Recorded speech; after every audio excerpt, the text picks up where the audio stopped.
Well, ladies and gentlemen, I am so honored and so really just pleased. I've heard this phrase, pleased as punch. That's kind of like a southern phrase, right? It's Pleased definitely as punch to welcome to the show Meachum L. Clarke. How are you doing, sir? man. I'm absolutely insanely amazing. How about yourself?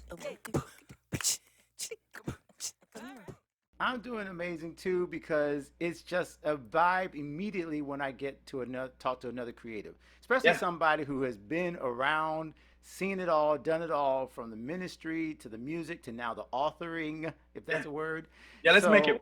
So, absolutely. So I'm so looking forward to you sharing some wisdom, some key principles that are going to come both from your book and from your career because I mean, you were just in Miami just a couple of days ago before this particular recording, Yeah, so I feel like we got so much connection already going. yeah, But man. before we do that, let's go ahead for those of you who are meeting for the first time. Just give them the 30-second elevator. Who is Meachum Clarke? And kind of let them start to get to know you, and then we'll dig in some more. Awesome. My name is Meachum Clarke. Meachum L. Clarke. The L stands for Lamar. I am an author, a musician, a producer, an artist, choir director, I think I said musician already, a producer, a worship pastor. I'm a creative. I'm a vocal coach. I am absolutely in love and totally in favor. I'm pro creative. I have been doing music for 31 years now. I started doing music when I was 5 years old, and I have never stopped. I have a music education degree from the University of North Florida, and I'm currently working on my master's in music production from Full Sail Come on now. University. I am just personal stuff. I am the youngest of four, so I am that spoiled young child. I am the fun fact. I am the only one in my family that is musically inclined. Really? Now that Yeah, okay? Now I don't want to go where the whole thing goes. Oh well, what happened to you? Like what yeah, yeah, normally yeah, it's like you said, like people assume that the entire family sings yeah. together, and you got the Jackson 5 thing Yeah, going no, on, and it not wasn't the my. case for you. No, no, no, no, no, no, no, no, no, no, no, not at all. My mom sung in a choir, but she was not musically inclined. My dad, no.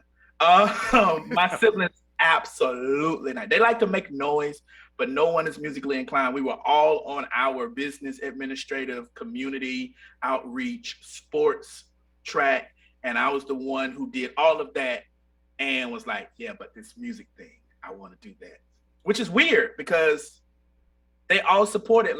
They know the language, they know the terminology. They're at mostly every event, but they are not musically inclined at all. Wow. So now I got to ask. That's interesting because that starts to build. Number one, the foundation of any creator's life really is what your family support is. Before you have fans, before you have audience, before you have any of that, you got mom and dad, or you got a cousin, you got your brothers and sisters. So talk to me about that first core community, I guess, your family. Like, what was it around you as you were discovering this music world? You said five, so I mean, was it church? It Who were the people that were rooting and cheering you on and helping you to even figure this thing out at such an early age? Man, this is so embarrassing. So let me tell you something. These are all fun facts. Okay. So I started peak my interest for music, my passion for music started peaking at the age of 5. But before that, when we would go to like the Christmas parades or any parade where there was a marching band, I was terrified of the drums. I just swore up and down if you hit the drums, some kind of way the devil was going to be activated. And I don't know. I had never, no, my family wasn't raised like that. Nobody had told me that. I was just incredibly terrified of that band, of that bass drum specifically. I Wow. was so terrified of it. Then weirdly, my first instrument was the drums.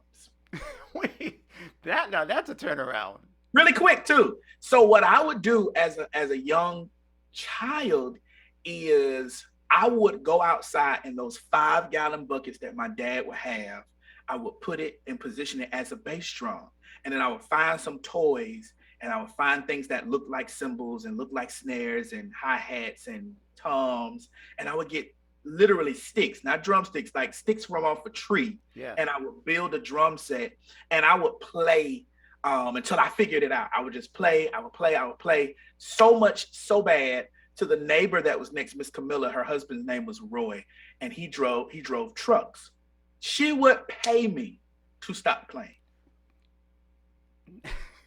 She would Let me, come to the you she know, would come to the edge of the gate and say, "Hey, listen, he needs about 2 hours of sleep. Like you're waking them up. Oh my gosh. You know what? And I was about to ask, the next question I was about to ask is, well, when did it become a profession? Well, you found the Man, I profession, was fine. Yeah, but your first gig check was to yeah. not play. To not play. And so sometimes she would come over to the front door and she'd talk to my mom because she wanted to be respectful. She was like, he sounds really good, but can he just wait? And I was the child that I woke up early. So whenever I woke up, I wanted to go outside. Yeah. I wanted to go outside and play my drums. So what happened was my mom and my dad decided, okay, let's bring this inside because outside is a little bit much.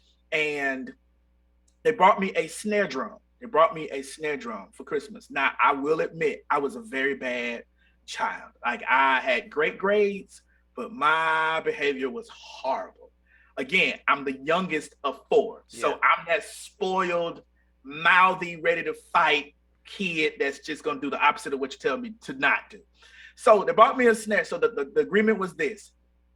For Christmas, if you continue to get good grades, as I did, and be good in school, we will finish buying the drum set. So right now you have a snare. All right, so next year you get to choose what other part of the drum set you want. Well, the next year I was absolutely amazing. I didn't get in too much trouble. And so then I looked under the Christmas tree the next year and I was like, something about these presents don't look like what I asked for. Oh boy. Well, my mom and dad got smart and they were like, we got a keyboard and you can put it on the drum sounds. And I was like, that's not the same. And they handed me headphones.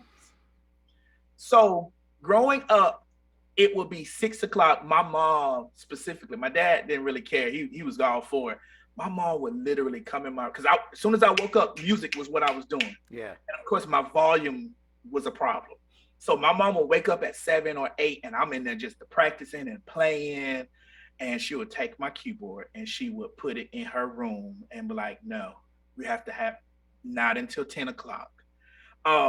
And from there, my mom saw something in me. My dad saw something in me. And unlike my other siblings, they put me in every single program that had anything to do with music. My mom's an educator. My dad's an educator. My mom would come home and I was so in love with music at an early age. She would bring me books and she knew if that book had a picture of a musical instrument or if it had music notes in it, I was going to fall in love with that book.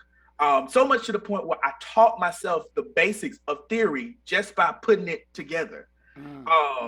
And that was elementary. She put me in an art school. I tried to get kicked out of the art school because it wasn't the school that she was teaching at, but it was a K-8 art school. We had to wear uniforms.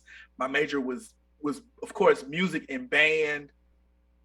She put me in art. My mom and my dad were the people that were always, somebody was like, hey, we need a musician. Meachum, go play. Like it was always that. For you. That's amazing, sir. And then high school, like they always pushed. I was drum major in high school. I was first chair, all this stuff, and state, national, like all regional, tri-state, doing all that stuff. And weirdly, I tell parents this. Weirdly, my mom and my dad had no blueprint.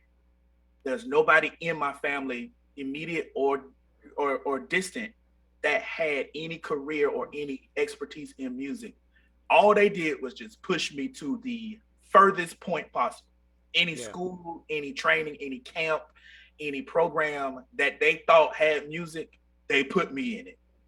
That's amazing. The fact that you just mentioned that they were not looking for the guidelines of how to bring up a music student or how to bring up a musician.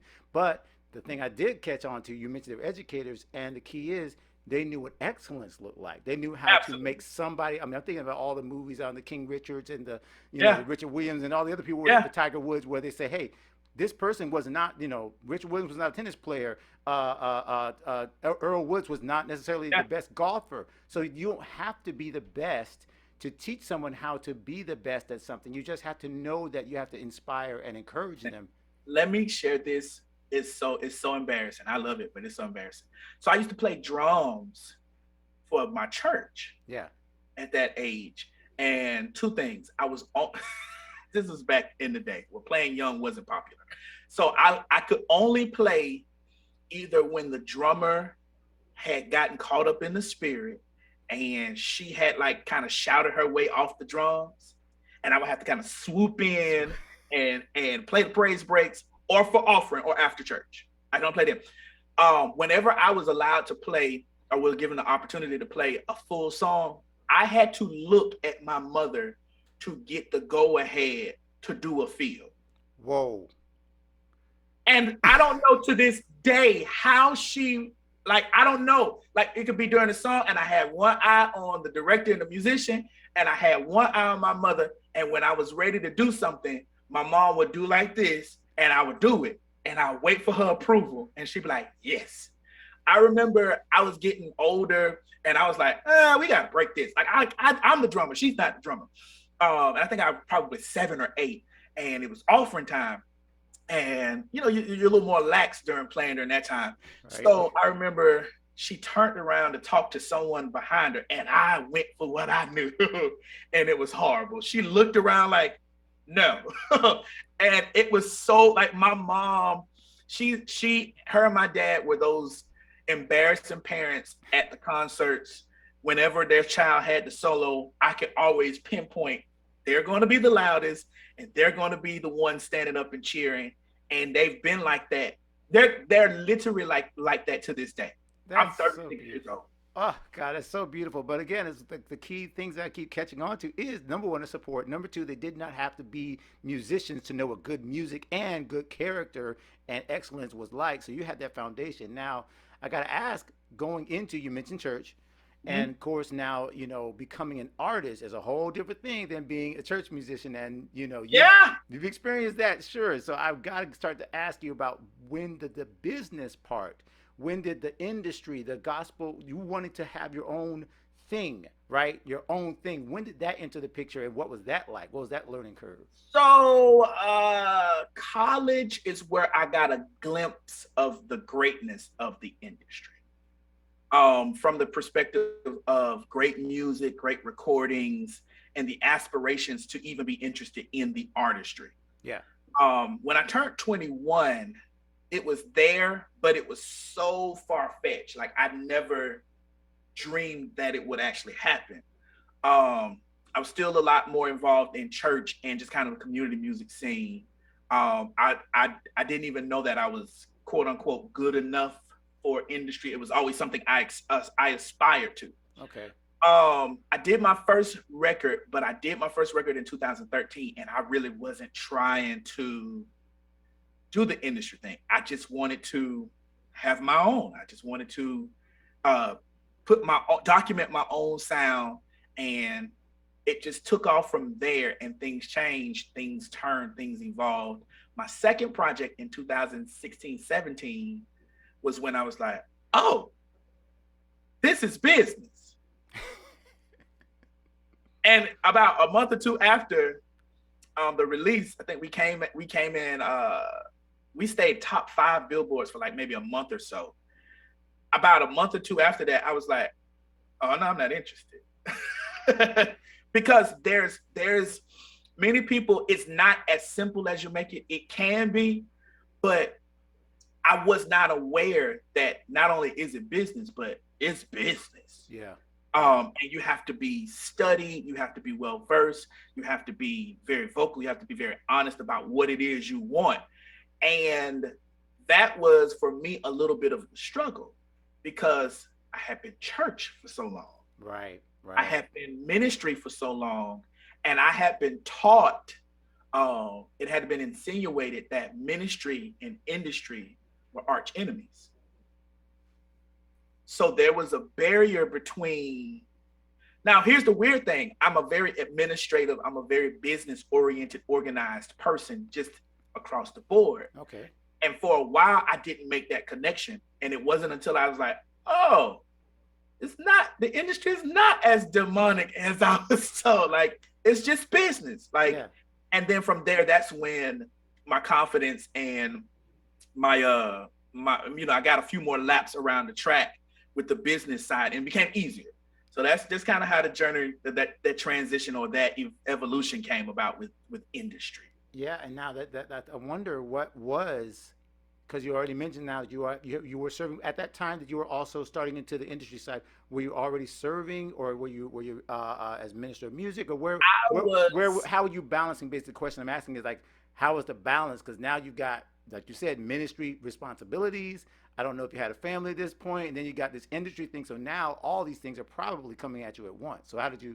so I was the minister of music of a church while I was in college. And so I've been a minister of music, worship pastor since 2004. Okay, okay, So during all of this time, I'm still serving, I'm still administrating, I'm still coordinating, I'm still facilitating. And so while this is happening, honestly, what was going on was another element that was kind of conflicting was I don't really need to do that because I'm actually kind of doing it at church. Like a lot of that was I don't really need to get into the industry. Like I kind of do that. Like yeah. at church. And even now I'll say this, even with the industry, I after I kind of fully embraced the industry side of music was when I fully embraced the business side of ministry. Interesting. Go dig into that a little. That's So very so interesting. I again I'm the son of two educators. So that house was well oiled. Um like vocabulary words, my mom's an English teacher. Um vocabulary words, how to speak, how process. My dad is very methodic. He's very calendar or like all that stuff. So I was born and raised that. So that's what made administrating music ministry and leadership in music ministry easy for me. So a lot of times early on, I was just doing it because I just had those skills.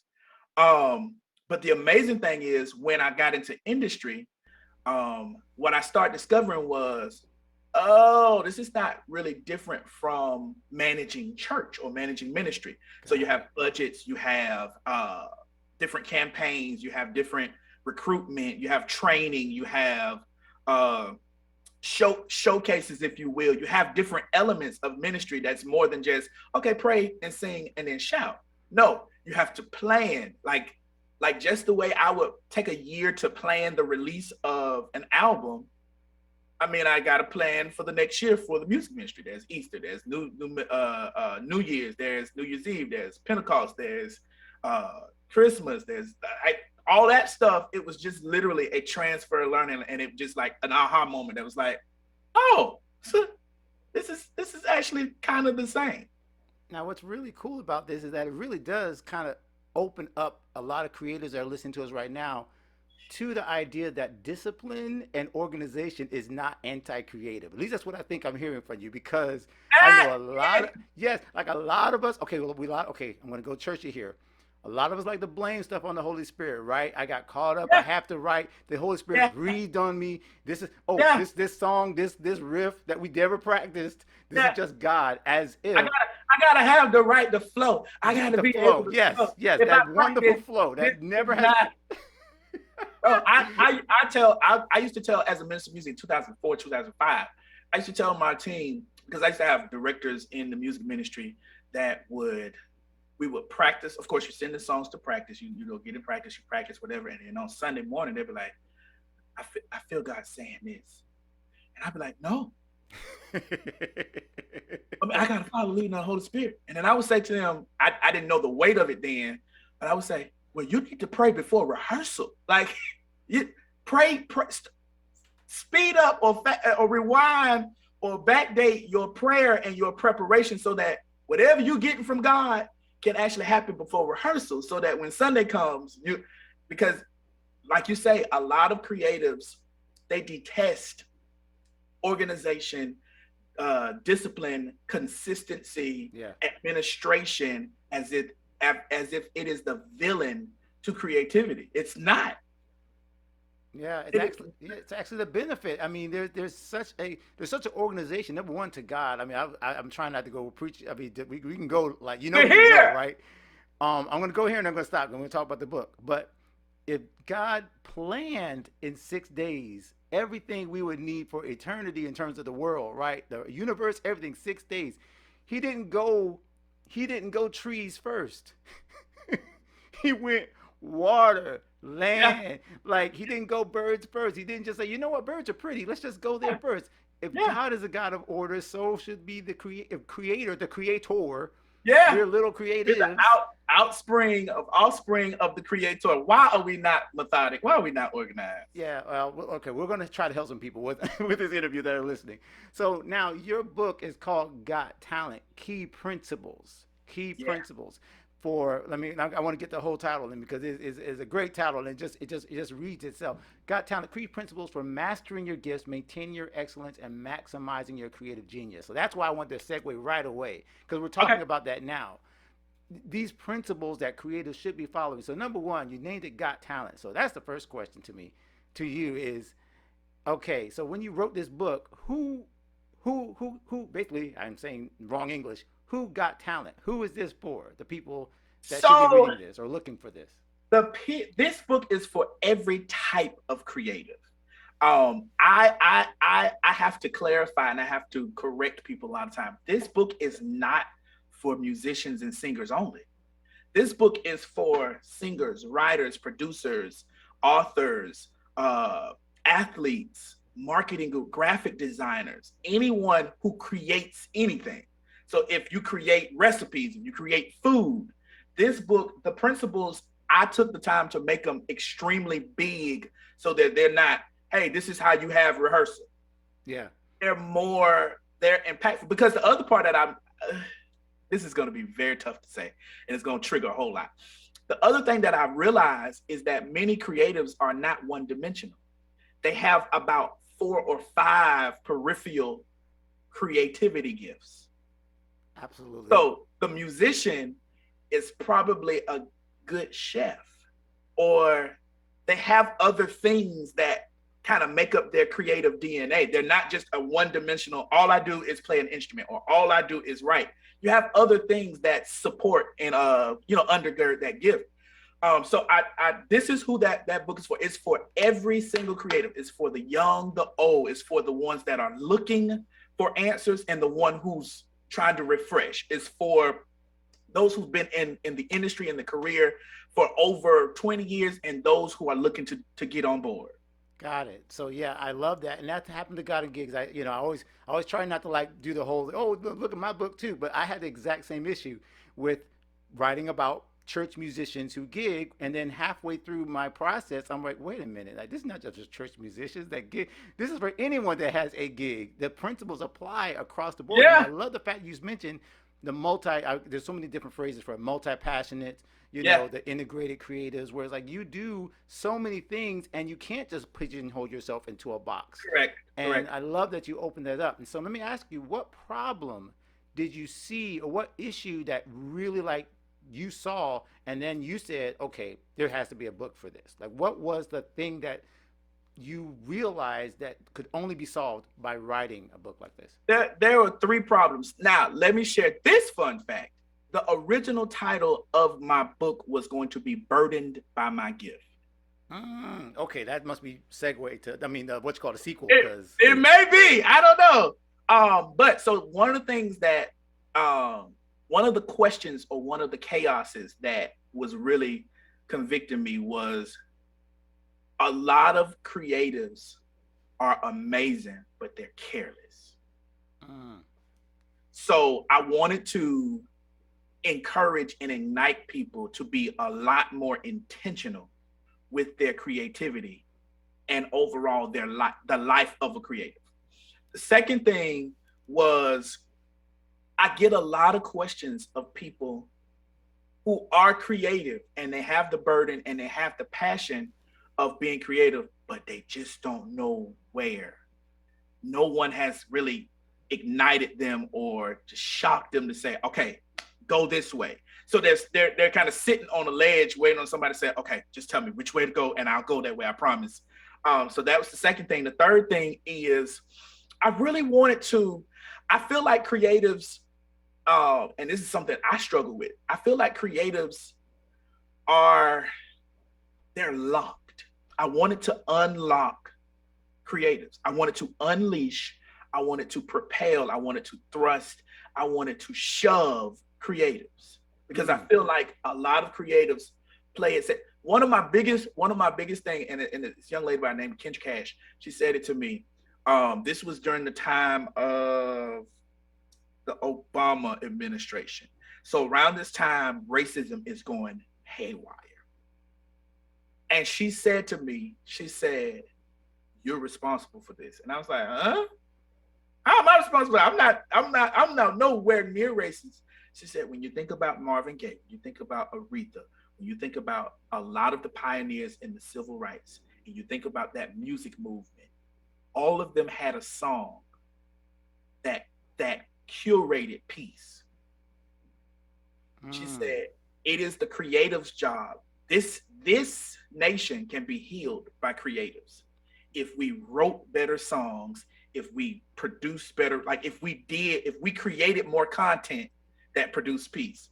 And it triggered me so bad. I was like, "Oh God."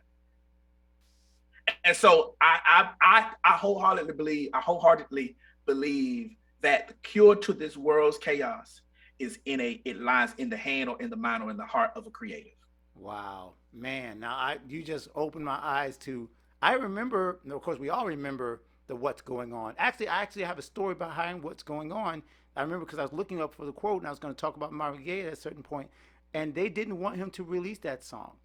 They No. said at the time that it's like it's not commercial. It's Yes. not. They want you to do more, the Motown stuff, and just keep singing about love and don't go social or political. And Marvin's like, Yeah. no, this has to come out, and it's proof that there's some courage, right? There's some courage Yeah. that's required of us to be creative and to put stuff out. Now, I'll give you one of the other problems that I see, and you asked me, please let me know how would you deal with it, or how do you advise people to deal with it?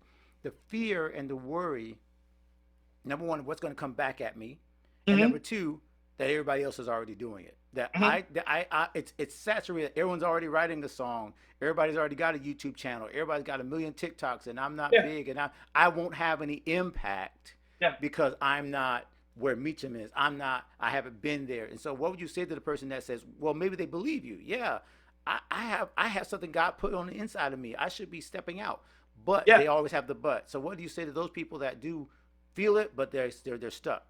Principle number. I love it. That's bring it forth. That's why I wanted to hear about it. Principle number 12. The world awaits you. Principle number 12 is for those creatives that ask the question, why me? Hmm. It's for those people who are struggling. Like I'm not that person, but I have to admit that a lot of my friends and a lot of people that I know are the person that won't do until they find the spot to do. Some of us will do because we do, and then the spot will get it. Some people need to know, okay, well, where am I going to sit when I get there? What am I going to like? Why am I? And what I've learned is this is kind of culturally with church as well. What I've learned is our skew, our perspective, our understanding of the world is weird because in certain instances, we view the world as really big. And then in some instances, we view the world as really small. Got it. So a lot of times, creatives, people in general, don't factor in that there are a lot of people on planet Earth.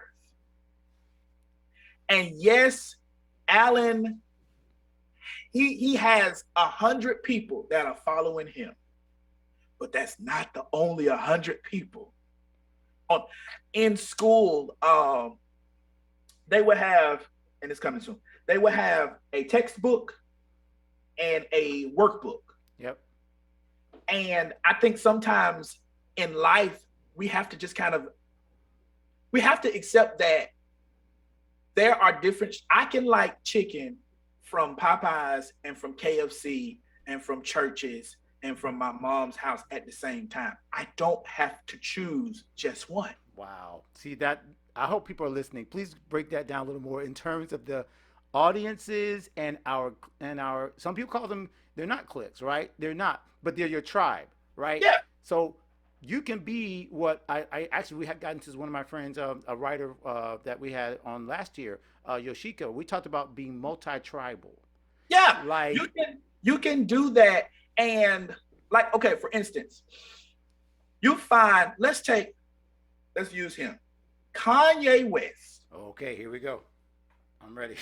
Kanye West is at the bottom of is at the end of the day, the bottom line, he is a secular artist. He's a mainstream secular artist who managed to get the notoriety for a gospel Sunday service movement.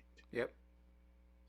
The question that I ask people when they say, "Oh, Kanye's doing this," or "Oh, this is what Kanye's doing," I said, "Question: Is his audience just secular people, or is his audience actually secular and sacred people?"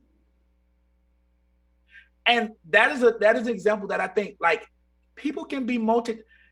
You can be a fan of Kanye and a fan of Aretha Franklin. You can be a fan of Shirley Caesar and a fan of your favorite trap artists.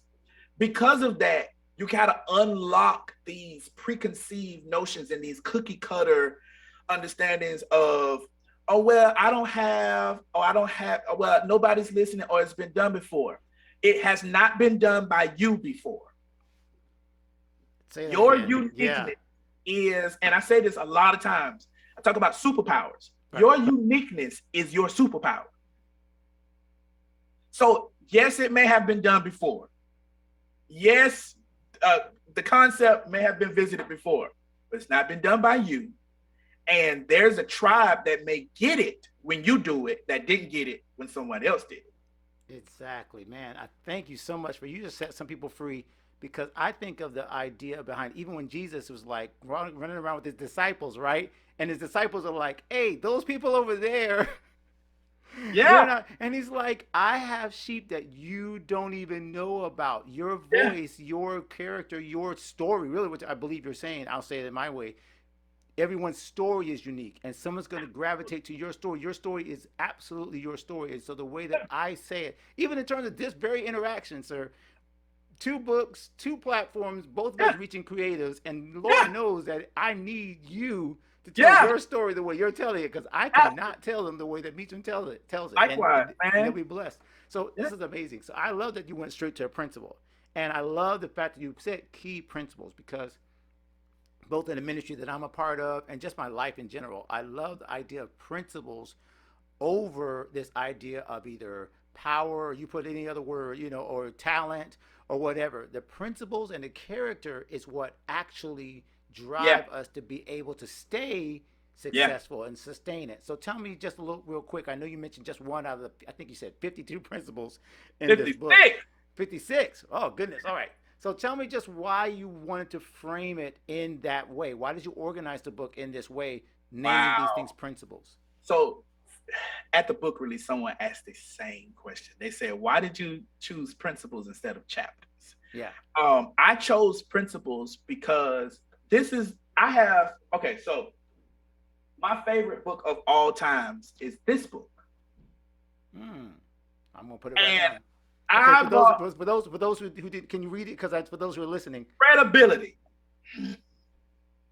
How Leaders Gain and Lose It. Mm. And so this book has been with me for, I want to say, almost, I would say over, I know definitely over 5 years. I read it every year. It sits on my desk.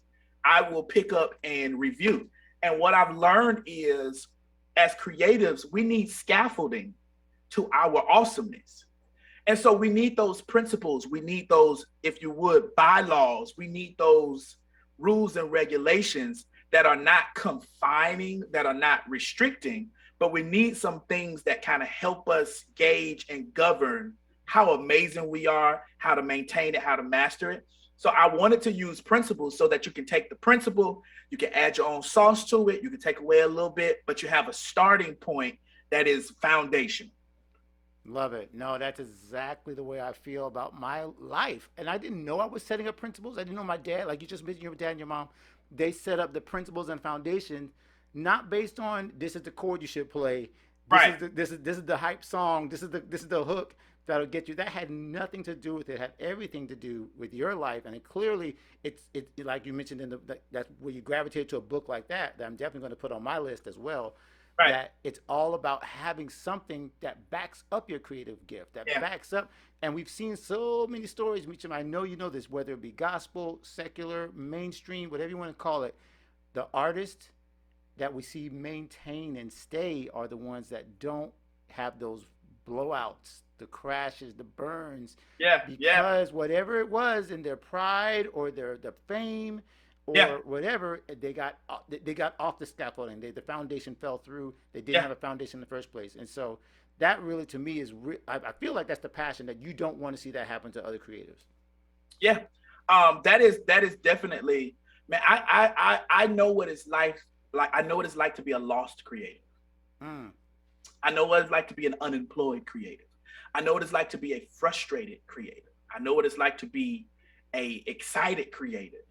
And my problem with our market is there are very few specific books that both challenge you and home and focus you, but also at the same time unleash you and propel you.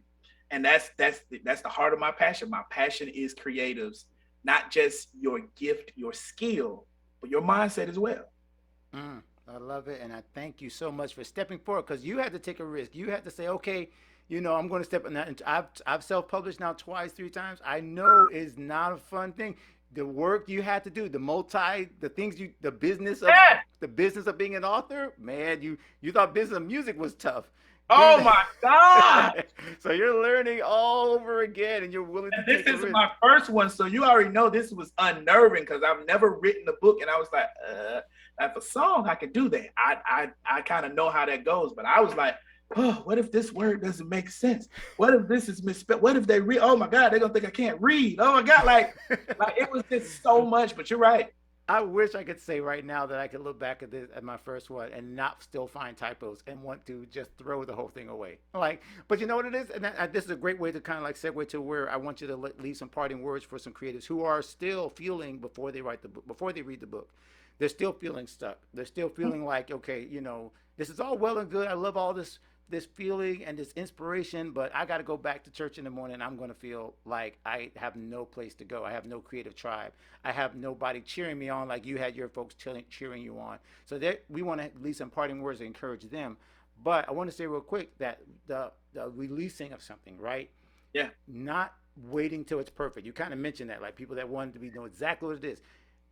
It's just got to go out there. You just have to let it go, right? You yeah, cannot sit there and say I'm gonna evaluate it, and when it's perfect, when it's right, when God's yeah, like puts angels around me, that's when I'm gonna release a song. That's when I'm gonna release the book.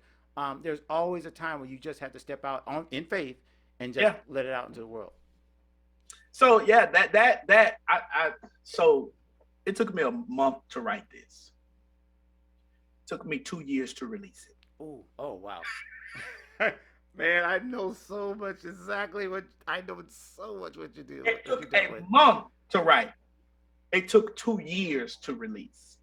Um, of course, a lot of that was the editing and the formatting, Right, right. the planning process, but a lot of that was the wrestling with that.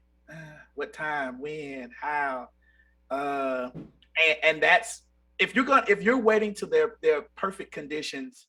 It's like the swimming pool. I love to swim, but if I wait until I absolutely feel like the water is warm enough and not cold, I'm not getting in the pool at all. Like I jump.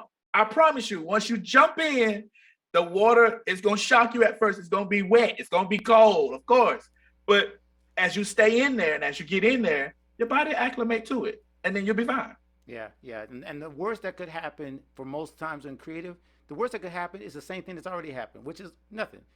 The best that could happen is you see this whole new world open up to you where somebody is waiting for you, like you mentioned Yeah, that creators have.